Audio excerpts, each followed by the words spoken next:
Hello दोस्तों, स्वागत है मेरे यूट्यूब चैनल पर।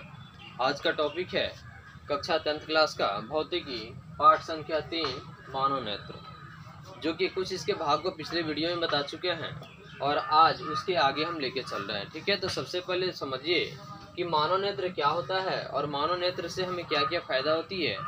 तो मानव नेत्र तो आप जानते हैं कि एक प्रकार का प्रकृति प्रदत्त या प्रकाशीय यंत्र है। यानी कि मानव क्या है, यानी कि मानव नेत्र जो है ना, यह क्या है, आपका प्रकृति प्रदत्त एक प्रकाशीय यंत्र है और यही आपकी टोटल आँख की बनावट है। और इस आँख के बनावट के अनुसार से हमारे आँख में जितने जितने चीज़ है, जैसे कर्निया है, उसके बाद है आपका पुतली है, आइरिस है, सिलियरी मांसपेशिया है, नेत्र गोलक है, कचाव द्रव है, साथ ही साथ आपका नेत्र गोलक और जलीय द्रव या नेत्रोद है, और प्रकाश स्नायु है, रेटिना है, श्वेत पटल या स्क्लेरोटिक है। ठीक है, यानी कि इन सभी चीज़ों के मिलने से हमारे आँख का निर्माण हुआ है। तो आँख के लिए सबसे ज़्यादा जरूरी है कि इन सभी के बारे में अच्छे तरह से जानना। ठीक है ना। अगर आप मेरे चैनल पर नए हैं तो सब्सक्राइब कर लें और बेल आइकन दबा दें ताकि सभी नोटिफिकेशन आपको मिलता रहे। तो चलिए यार, वीडियो को अंत तक जरूर देखेंगे, लाइक करें, शेयर करें तथा कमेंट करके बताएं कि आपको जहां तक प्रॉब्लम होती है उस प्रॉब्लम को आप कमेंट कर दें ताकि हम उस पर समस्या का समाधान करके इसे बेटर और बताना शुरू कर दें। ठीक है, तो देखिए सबसे पहले हम देखते हैं कराइड। इसके पहले हम कुछ टॉपिक आपको बताए हुए थे जो कि मानव नेत्र के लिए सबसे महत्वपूर्ण है। तो देखिए, मानव नेत्र या आँख लगभग गोलीय होता है। यानी कि मानव नेत्र जो होता है वो कैसा होता है, लगभग गोलीय होता है। कैसा होता है, लगभग गोलीय होता है। और आँख के गोले जिसे नेत्र गोला कहते हैं, यानी कि आँख का जो गोला होता है ना, यानी कि हई आँख हो गया और इसके बीच वाले भाग यानी कि हई हो गया आपका। ठीक है, तो इसी को हम क्या कहते हैं, नेत्र लेंस कहते हैं। और इन सभी चीजों को हम क्या कहते हैं, आपका नेत्र गोलक कहते हैं। ये जो बनावट है ना, ये सबको हम क्या कहते हैं, नेत्र गोलक कहते हैं। तो देखिए इसमें, और यह आँख के सबसे बाहरी परत सफेद मोटे और पारदर्शी चमड़े की बनी होती है जिसे श्वेत पटल हम कहते हैं। क्या कहते हैं, श्वेत पटल, यानी कि जो उजले रंग का होता है और आँख की सुरक्षा के लिए उसके चारों तरफ से आवरण बना होता है, उसको हम क्या कहते हैं, श्वेत पटल या स्क्लेरोटिक कहते हैं। समझ में आ रहा है। उसके बाद है, और आँख के यानी कि किसके, आँख के नेत्र गोलक के कुछ उभरे हुए भाग जो होता है कैसा होता है, पारदर्शी होता है। पारदर्शी का मतलब होता है जिसे आर पर देखा जा सके, उसको हम क्या कहते हैं, यानी कि उसको हम क्या कहते हैं, आपका कार्निया कहते हैं। क्या कहते हैं, कार्निया कहते हैं, जो कि इसके पीछे वाले वीडियो में हम बता चुके हैं। और इसके आगे वाला टॉपिक पर देखिए कि कराइड क्या है, या कराइड किसे कहते हैं। ठीक है, तो स्क्लेरोटिक के नीचे गहरे भूरे रंग की परत होती है, यानी कि स्क्लेरोटिक के नीचे गहरे भूरे रंग की परत होती है जिसे हम क्या कहते हैं, कराइड कहते हैं। तो देखिए स्क्लेरोटिक किधर है, यहाँ है ना, यानी कि इसके कहाँ, नीचे, यानी कि स्क्लेरोटिक के नीचे यहाँ पे गहरे भूरे रंग की एक परत होती है जिसे हम क्या कहते हैं, कराइड कहते हैं। समझ में आ रहा है।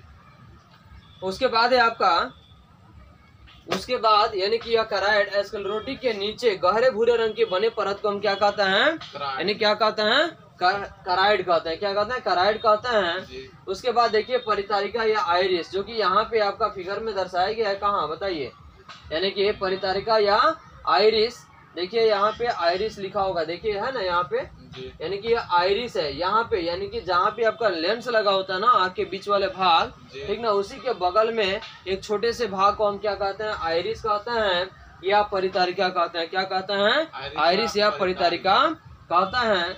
तो देखिए कराइड के आगे वाली, यानी कि कराइड जो है उसके आगे वाले भाग अपारदर्शी परत होता है। कैसा होता है, अपारदर्शी परत होता है, जो सिकुड़ने फैलने वाले डायफ्राम के रूप में कार्य करता है। यानी कि डायफ्राम सिकुड़ने, जैसे कि हम लोग आँख की पपनी कहते हैं ना, तो देखिए होइएगा कि आँख जब बंद करना होता है तो बंद करते हैं तो क्या होता है, फैल जाता है। लेकिन जब आँख को खोलते हैं तो क्या होता है, वह सिकुड़ जाता है। क्या होता है, सिकुड़ जाता है। जैसे आँख को अगर हम बंद कर दिए तो यह जो आँख की पतली परत जो होती है यह फैल जाती है।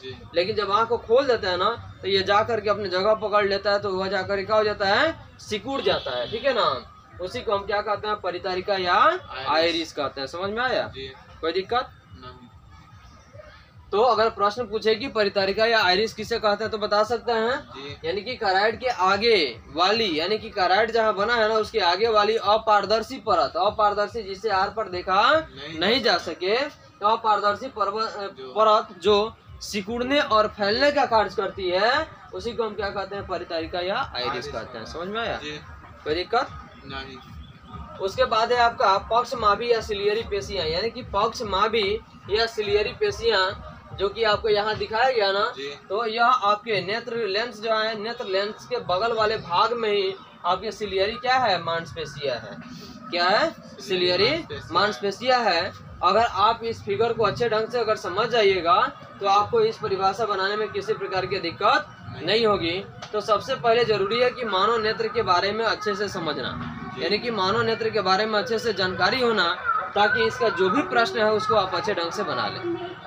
समझ में रहे? तो देखिए यह परिचारिका समझ गए, कराइड समझ गए। अब देखिए पक्षमाभी या सिलियरी पेशियां, तो देखिए यानी कि कराइड के पीछे वाली, यानी कराइड जहाँ बना है उसके पीछे वाली भाग जो कि पक्षमाभी या सिलियरी पेशियां कहलाती है। यानी कि कराइड के पीछे वाली परत को हम क्या कहते हैं, पक्षमाभी या सिलियरी पेशियां कहते हैं। देख रहे हैं ना यहाँ पे, यानी कि इसके बगल में, यानी कि कराइड के जस्ट बगल में बने हुई परत जो होती है उसको क्या कहते हैं, सिलियरी पेशियां कहते हैं। है समझ में? उसके बाद है नेत्र लेंस या स्फटिक लेंस, यानी कि नेत्र लेंस देखिए यहाँ है ना आपका, इसी बीच वाले भाग को हम क्या कहते हैं, नेत्र लेंस कहते हैं। क्या कहते हैं? इसी बीच वाले भाग को हम नेत्र लेंस कहते हैं। तो देखिए इसको स्फटिक लेंस भी कहते हैं, नेत्र लेंस के साथ साथ इसको स्फटिक लेंस भी कहते हैं। तो देखिए जिलेटिन जैसे पारदर्शक पदार्थ, पारदर्शक का मतलब होता है जिसे आर पार देखा जा सके, यानी कि पारदर्शक का मतलब क्या होता है, जिसे आर पार देखा जा सके। तो देखिएगा जिलेटिन जैसे पारदर्शक पदार्थ, ये जिलेटिन क्या है, प्रश्न पूछेगा कि जिलेटिन क्या है, तो सीधे बोलिए कि जिलेटिन एक पारदर्शक पदार्थ है। क्या है? जिलेटिन एक पारदर्शक पदार्थ है। पूछेगा पारदर्शक का मतलब क्या होता है, तो पारदर्शक का मतलब ये होता है जिसे आर पर देखा जा सके। समझ रहे हैं ना? तो जिलेटिन जैसे पारदर्शक तथा मुलायम पदार्थ, यानी कि यह पारदर्शक होता है लेकिन ये सॉफ्ट होता है, यानी कि मुलायम होता है। तो मुलायम पदार्थ से बने उत्तल लेंस को हम क्या कहते हैं, नेत्र लेंस या स्फटिक लेंस कहते हैं। समझ में आ रहा है? कोई दिक्कत? यानी कि जैसे जिलेटिन जैसे पारदर्शक पदार्थ तथा मुलायम पदार्थ से बने हुए उत्तल लेंस को, किसको, यानी कि उत्तल लेंस को नेत्र लेंस या स्फटिक लेंस कहते हैं। समझ में आ रहा है ना? कोई दिक्कत? तो इस तरह से आप अच्छे से इसको पढ़ लीजिएगा और यह आपकी बोर्ड की परीक्षा के लिए काफी महत्वपूर्ण साबित होगी। और इसमें से 1 या 2 क्वेश्चन हमेशा आपकी बोर्ड की परीक्षा में पूछता है, इसलिए आप इसे ध्यान से पढ़ लेंगे। ठीक है?